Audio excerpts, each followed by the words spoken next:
اہرام مصر اس روئے زمین کا سب سے قدیم عجوبہ، وہ مقام جہاں پر فرعون مصر کی لاشوں کے ساتھ بہت سارے راز دفن ہیں۔ ہزاروں سال پرانا یہ مقام کیا خلائی مخلوق کی تعمیر ہے؟ یہ اہرام طوفان نوح کے وقت بھی موجود تھا۔ حضرت موسیٰ علیہ السلام کے وقت کے فرعون سے اس اہرام کا کیا تعلق ہے؟ آج ہم اس ویڈیو میں اہرام مصر کے رازوں سے پردہ اٹھائیں گے۔ مصر قدیم دور کا ایک ایسا ملک ہے جو اپنے اندر دفن پراسرار رازوں اور حیرت انگیز تعمیرات کی وجہ سے مشہور ہے۔ ان تعمیرات میں مصر کا اہرام سر فہرست ہے۔ آپ کو یہ جان کر حیرانی ہوگی کہ پیرامڈ صرف مصر کے اندر ہی نہیں بلکہ پوری دنیا کے اندر پائے جاتے ہیں۔ چین سے لے کر شمالی امریکہ اور مصر سے لے کر ہندوستان تک، یہاں تک کہ سمندر کے اندر بھی اہراموں کی شکل میں کئی عمارات دریافت ہوئی ہیں۔ مصر کے اندر 100 سے زیادہ اہرام موجود ہیں، جن میں قاہرہ کے غزہ کے مقام کے اوپر 3 اہرام دنیا کے عجائبات میں پہلے نمبر پر آتے ہیں۔ یہ اہرام دراصل قدیم مصر کے ان فرعونیوں کا مقبرہ ہے جو خود کو خدا قرار دیتے تھے اور مصر پر حکومت کیا کرتے تھے۔ اس اہرام کو ان فرعونیوں نے ہی تعمیر کروایا تھا تاکہ مرنے کے بعد ان کی لاشوں کو ممی کی صورت میں وہاں محفوظ کیا جا سکے۔ ہر فرعون مصر اپنے لیے ایک الگ اہرام تعمیر کرواتا اور اس کے مرنے کے بعد اس کی لاش کو ممی بنا کر اس اہرام کے نچلے حصے میں دفن کر دیا جاتا تھا۔ مصریوں کا یہ عقیدہ تھا کہ مرنے کے بعد انسان کا دوسرا جنم ہوتا ہے جو کہ کسی اور شکل میں ہوتا ہے، اس لیے وہ اپنی باڈیز کو محفوظ کر کے رکھنے کے لیے اہراموں کی تعمیر کرتے تھے، اور فرعونیوں کے ساتھ ان کے تمام ساز و سامان اور ان کے خزانوں کو بھی ان کے ساتھ دفن کر دیا جاتا تھا۔ آج ان عظیم الشان اہراموں کو دیکھ کر ذہن میں یہ سوال اٹھتا ہے کہ ان کو کیوں اور کیسے بنایا گیا تھا۔ لہٰذا ان سوالات کی جستجو میں بہت سی صدیوں سے ریسرچ جاری ہے۔ پیرامڈز کے متعلق سب سے پہلے ہیروڈوٹس نے اپنی کتاب کے اندر لکھا تھا۔ اس نے قریباً 450 قبل مسیح میں مصر کے اندر قدم رکھا تھا۔ اس نے وہاں کے مقامی گائیڈ کے ساتھ وہاں کے اہراموں کا اندر سے جائزہ لیا تھا اور پھر اس نے اپنی پوری تحقیق کو ایک کتاب کی شکل میں لکھا تھا۔ ہیروڈوٹس کے مطابق خوفو کے اس عظیم پیرامڈ کو 2 لاکھ مزدوروں نے 20 سال کے اندر مکمل کیا تھا۔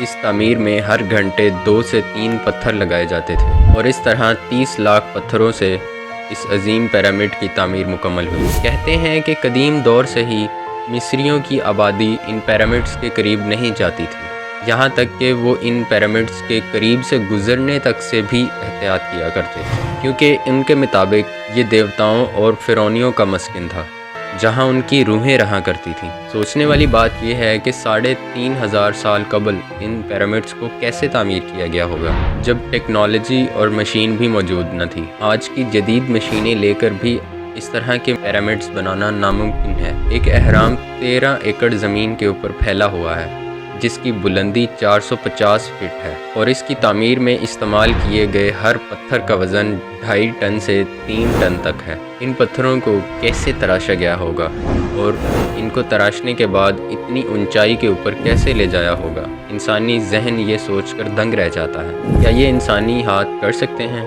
اور ان پتھروں کو اتنی اونچائی تک چڑھانا انسانی ہاتھوں کا کمال ہو سکتا ہے؟ ایکسپرٹس کے مطابق ان پیرامڈز کو بنانے کے لیے ایسے میتھمیٹیکل انڈکشنز کا استعمال ہوا ہے کہ جب ایک پیرامڈ کو بنانے کا ٹاسک ایک سپر کمپیوٹر کو دیا گیا تو اس کو وہ ٹاسک کمپلیٹ کرنے میں ہزاروں گھنٹے لگ گئے۔ ان پیرامڈز کے بارے میں ایک حیرت انگیز بات یہ ہے، باہر چاہے گرمی ہو یا سردی، ان پیرامڈز کے اندر ایوریج ٹیمپریچر رہتا ہے۔ محققین کے مطابق پیرامڈز دراصل علم نجوم کے ماہرین کے لیے بنائے گئے تھے۔ بعض کہتے ہیں کہ پیرامڈز زلزلوں کو روکنے کا کام کیا کرتے ہیں، اور بعض لوگوں کا یہ بھی خیال ہے کہ پیرامڈز دراصل ایک پاور پلانٹ ہے جسے مصری لوگ توانائی حاصل کرنے کے لیے استعمال کیا کرتے تھے۔ سال 1987 میں ایک الیکٹریکل انجینئر اور انوینٹر ڈاکٹر جو پارک نے ان گریٹ پیرامڈز کے اوپر جا کر کچھ تجربے کیے۔ انہوں نے پیرامڈز کے الیکٹریکل، میگنیٹک اور ریڈیو انرجی کو ناپا اور یہ نتیجہ نکالا کہ ان پیرامڈز کے آس پاس ایک انرجی فیلڈ ہے جس سے ہائپر اسپیس کے اندر جایا جا سکتا ہے۔ فزکس کی تھیوریز بھی یہی کہتی ہیں کہ اس کائنات کے اندر کل 6 ڈائمینشنز ہیں، اور یہ ڈائمینشنز اپنے آپ کے اندر ایک الگ دنیا ہے جس میں ان پیرامڈس کے ذریعے سفر کیا جا سکتا ہے، جو یہ ثابت نہیں کر پائے۔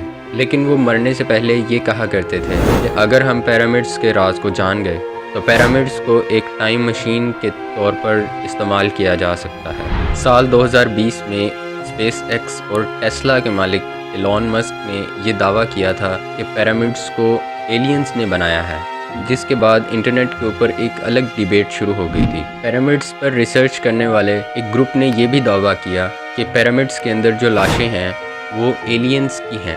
ان کا دعویٰ ہے کہ ہزاروں سال پہلے مارس کے اوپر رہنے والے ایلینز زمین کے اوپر آئے تھے، اور زمین کے اوپر انہوں نے ہزاروں سالوں تک حکومت کی تھی، لہٰذا ان کے مرنے کے بعد لوگوں نے ان کی لاشوں کو وہاں دفن کر دیا تھا۔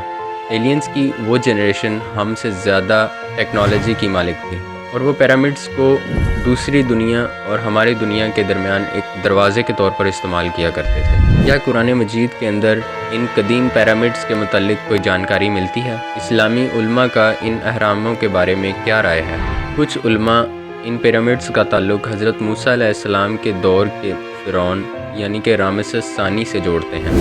سورۃ قصص کی آیت نمبر 37 میں یہ بیان ہوا کہ فرعون نے کہا کہ اے اہل دربار، میں اپنے سوا کسی کو تمہارا خدا نہیں مانتا۔ حمان سے کہو کہ میرے لیے گارے کو آگ لگا کر اینٹیں پکوا دو، اور پھر اس سے ایک اونچا محل بنواؤ تاکہ میں اس سے موسیٰ کے خدا کی طرف چڑھ جاؤں، اور میں تو اسے جھوٹا سمجھتا ہوں۔ ان آیات کی روشنی میں کچھ علماء کہتے ہیں کہ فرعون نے بلندی کے خدا کی طرف جانے کے لیے ان بلند پیرامڈس کو تعمیر کرنے کا حکم دیا تھا، جو اس کے دور حکومت کے اندر مکمل ہوا، اور اس طرح بعد میں آنے والے فرعونیوں نے اپنے لیے پیرامڈس کی تعمیر شروع کروا دی۔ مشہور تاریخ دان المسعودی نے اپنی کتاب کے اندر لکھا تھا کہ اہرام مصر کی تعمیر طوفان نوح سے پہلے ایک بادشاہ نے کی تھی، جسے یہودی نوک کے نام سے پکارتے ہیں۔ کہا جاتا ہے کہ نوک ستاروں کے علم کے ماہر تھے، جس نے اپنے علم کے ذریعے طوفان نوح کی پہلے سے ہی پیشن گوئی کر رکھی تھی، اس لیے اس بڑی تباہی سے بچنے کے لیے اس بادشاہ نے اہراموں کی تعمیر کی، اور اس کے اندر انہوں نے اپنے تمام خزانے اور اپنی علمی تحریروں کو بھی رکھ دیا تھا۔ تو کیا ان اہراموں سے مستقبل میں کسی ایسی چیز کی دریافت ممکن ہے جو کہ انسانی ذہن کو دنگ کر سکتی ہے؟ کیا یہ اہرام صرف فرعونیوں کے مقبرے ہیں یا قدیم تہذیب کے ایڈوانس ٹیکنالوجی کا حصہ ہے؟ شاید انسانی ذہن ابھی اس مقام کے اوپر نہیں پہنچا کہ ان پیرامڈس کے اندر چھپی ہسٹری کو ابھی سمجھ پائے۔ امید ہے آپ کو آج کی ویڈیو بہت پسند آئی ہوگی۔ ملتے ہیں کسی اگلی ویڈیو کے اندر، تب تک کے لیے اللہ حافظ۔